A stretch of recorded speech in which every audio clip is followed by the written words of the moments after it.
Belum lama ini, para astronom menemukan planet yang dinamai UCF-101.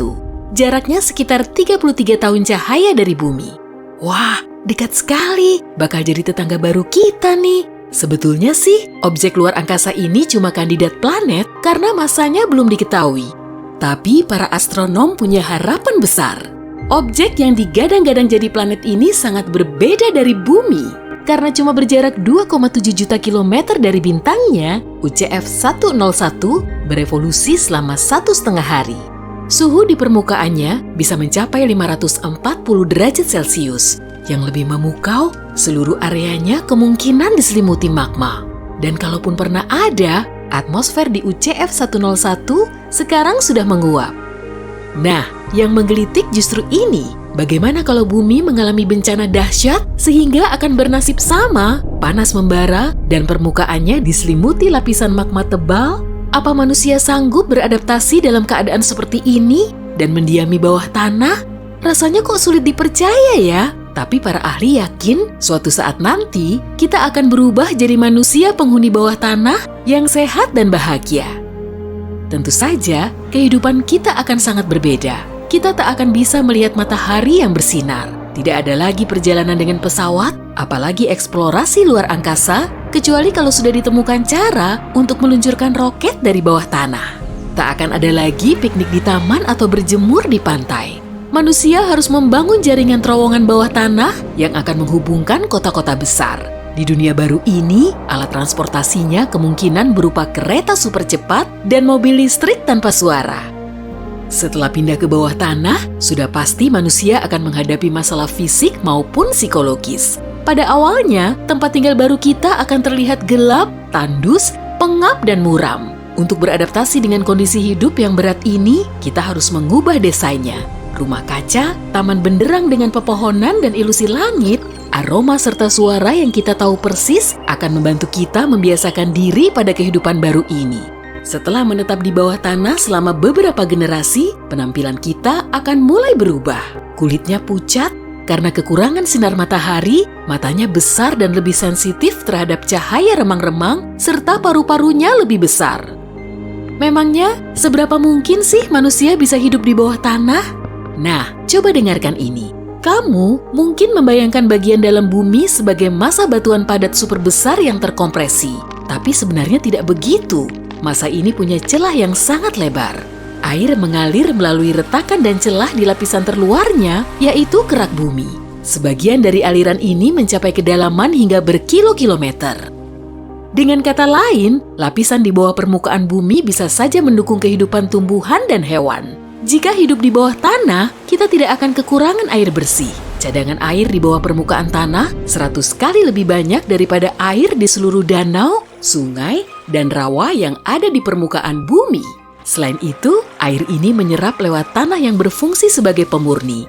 Namun, kita harus ekstra hati-hati untuk menjaga sumber airnya tetap utuh. Salah-salah, perkotaan di bawah tanah akan banjir dan berubah menjadi perangkap yang dipenuhi air. Hidup tanpa sinar matahari juga bukan perkara mudah. Tumbuhan tidak bisa bertahan hidup tanpa sinar ultraviolet dari matahari. Sinar ini sangat diperlukan dalam proses fotosintesis untuk mendapatkan nutrisi dari karbon dioksida dan air. Salah satu produk sampingnya adalah oksigen, zat yang kita butuhkan untuk bertahan hidup. Jadi, kalau tidak ada sinar matahari, maka tidak akan ada tumbuhan dan oksigen. Kita juga sangat memerlukan sinar matahari untuk membantu otak melepaskan serotonin. Hormon ini berfungsi meningkatkan mood dan membuat kita tetap fokus dan tenang. Berkat radiasi sinar ultraviolet B pada matahari, kulit kita bisa menghasilkan vitamin D. Vitamin ini berperan penting dalam memperkuat sistem imun serta membentuk tulang, gigi, dan otot yang sehat. Jadi, dalam kondisi hidup seperti ini, manusia harus menemukan pengganti sinar matahari. Untungnya, ada lampu LED yang bisa memancarkan panjang gelombang UV. Sehingga menghasilkan cahaya yang sangat dibutuhkan manusia dan tumbuhan. Di dunia bawah tanah yang baru ini, tidak akan ada lapangan besar bermandikan cahaya matahari. Yang ada justru hamparan rumah kaca yang luas dengan lampu LED menyala dari langit-langitnya. Tumbuhan dan tanaman dialiri air daur ulang yang kaya nutrisi dengan mesin khusus. Di beberapa area yang berada di gua bawah tanah yang sempit, manusia tidak akan menggunakan rumah kaca, tapi semacam kotak kargo. Kotak ini akan dipenuhi dengan tumbuhan yang berjajar vertikal dan bolam LED berwarna biru dan merah. Sedangkan manusianya harus menyantap diet yang kaya vitamin D. Kita perlu banyak mengasup kuning telur, keju, ikan, bayam, kacang kedelai, dan sebagainya. Kalau makanan ini masih kurang, suplemen vitamin D pasti akan membantu. Tanpa sinar matahari, ritme sirkadian yang mengatur pola tidur kita akan terganggu. Saat terisolasi di suatu tempat yang gelap gulita, kita akan mudah tidur selama 48 jam berturut-turut. Itulah sebabnya, manusia yang tinggal di bawah permukaan bumi akan bergantung pada lampu buatan yang akan mengatur jam internalnya. Kita tidak akan menghadapi masalah dengan listrik karena bisa diproduksi dengan bantuan panas bumi. Inilah yang disebut energi geotermal, berasal dari kata geo yang berarti bumi dan term yang berarti panas. Energi ini bisa dihasilkan dari batu dan air panas. Planet kita terdiri dari beberapa lapisan, mirip bawang lah ya. Lapisan terdalamnya berupa inti padat yang berdiameter 2.400 km dan terbuat dari besi. Kemudian, ada lapisan luar yang mengelilinginya. Tebalnya mencapai 2.250 km dan sebagian besarnya berupa besi dan nikel cair. Lapisan berikutnya adalah mantel. Meskipun banyak orang mengiranya sebagai lava, mantel bumi sebenarnya batu. Suhunya sangat panas, sehingga batu ini mengalir seperti aspal jalan. Suhu di inti bumi mencapai 6.000 derajat Celcius, 1.000 derajat Celcius lebih tinggi dari suhu di permukaan matahari. Mantel bumi juga sangat panas, 4.000 derajat Celcius di dekat intinya, dan 200 derajat Celcius di bagian terluarnya. Wah, pantas saja manusia tidak akan kesulitan untuk mengubah panas ini jadi energi listrik. Tapi kan, inti planet kita sangat panas, jadi manusia tidak akan bisa membangun kota terlalu dalam di bawah bumi. Semua area yang bisa dihuni kemungkinan besar terdapat di dekat permukaan bumi.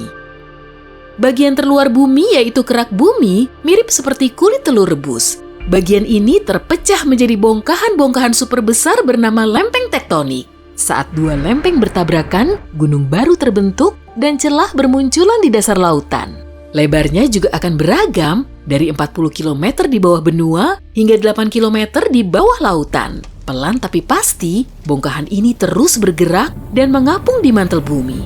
Maka, kota-kota di bawah tanah juga akan bergerak. Namun, sepertinya kita tidak akan merasakan gerakan ini.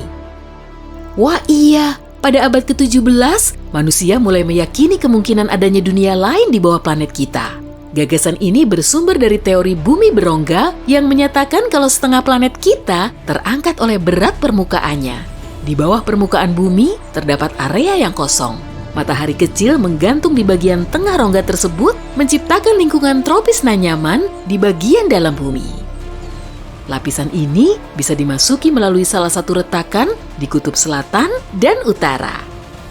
Suatu ras dengan peradaban maju diyakini telah berdiam di bawah permukaan bumi. Makhluk ini hidup tentram selama berabad-abad, yang pasti bukan manusia. Teknologi mereka unik. Misalnya kendaraan terbang. Karena iklim di bawah sana lebih baik daripada di permukaan planet kita, ras ini jauh lebih kuat dan lebih sehat. Meskipun terdengar seperti plot di film sains fiksi, beberapa ilmuwan terkenal mendukung teori ini. Sebagian malah masih percaya ada dunia lain di dalam planet kita. Tapi kalau memang bumi berongga, tidak akan ada medan magnet dong. Angin surya akan menyingkirkan atmosfer dalam sekejap. Planet hijau kita terbengkalai dan tidak bisa dihuni seperti Mars. Planet kita punya medan magnet karena proses yang berlangsung di inti bumi yang tidak berongga. Logam cair terus-menerus bergerak di inti terluarnya menghasilkan arus listrik. Saat bumi berotasi pada porosnya, arus listrik ini membentuk medan magnet yang kuat. Sisi magnetosfer yang mengarah ke matahari sebesar 10 kali radius bumi. Dan sisi lainnya membentang di magnetotail sepanjang 200 kali dari radius bumi.